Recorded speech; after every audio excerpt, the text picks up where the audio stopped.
যাবে? কি বললে? হুম। মন্ত্রটা বললে ভূত চলবে, কিন্তু ও যাবে না। হুম। হ্যাঁ, সত্যি বলছি, যাবে না। বাবা, মন্ত্রটা একবার বলে দাও দেখি। ওম তিরিং ছা মন্ত্র ফু।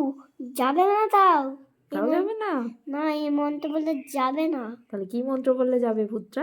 এই মন্ত্র বললে পেতনিটা যায়, কিন্তু এই এই ভূতটা হলো জাদু মন্ত্রের ভূত, যাবে না তাই। বাবা, তাহলে কি করবো আমরা? হ্যাঁ, আমারও ভয় করছে। ভয় করছে তোমার? হ্যাঁ, আমি তাহলে তুমি যাবো। আমার কোলের মধ্যে চুপ করে বসে থাকবে, হ্যাঁ? হায়দাদেরকেই ধরবে। ও সব শুনছে, যখন চলে আসবে ওই ভূতটা, তখন দেখবে মজা। বলবে আ বাঁচাও বাঁচাও বলবে, তখন বুঝবে, তখন খেলা। সেই তো।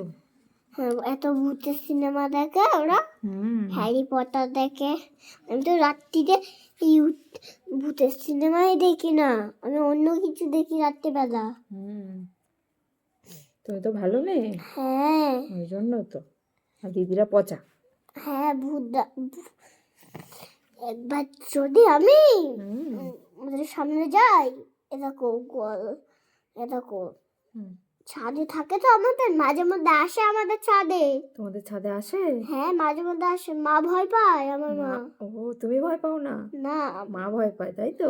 হ্যাঁ, একদিন এসেছিল মঙ্গলবার, অনেকদিন চোদা খাচ্ছে তো, মঙ্গলবারে এসেছিল।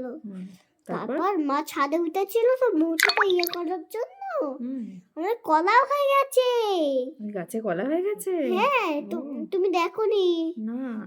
দেখি দেবো, আজকে যাবে। আচ্ছা। তারপর জানো, কলা গাছ মা উঠেছে তো, আর ভূতটা কলা গাছের উপর মার দিকে ভাইনিস হয়ে আছে।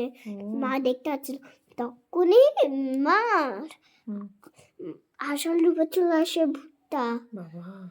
দুটো ছিল। তারপর বাবা আমাকে ছাদে উঠিয়ে দিচ্ছে, তারপর আমি এক লাঠি দিচ্ছি, চলে গেছে। হ্যাঁ। বাবা, তোমাকে ভয় পায় তাহলে, তাই তো ভূতটা? হ্যাঁ। হ্যাঁ, তাহলে তুমি আমাদের বাড়িতে থাকো, আমাদের বাড়িতেও আর ভূতটা আসবে না। তাহলে আমরাও ভয় পাবো না। হ্যাঁ, আন্টি, তাহলে শোনো, আমি শঙ্খ তো বাজিয়েছি আর লাঠি দিয়েছি, চলে গেছে। আচ্ছা। শঙ্খ থাকবে তোমার বাড়ি তাহলে। ঠিক আছে? হ্যাঁ, ঠিক আছে। টাটা করে দাও। টাটা।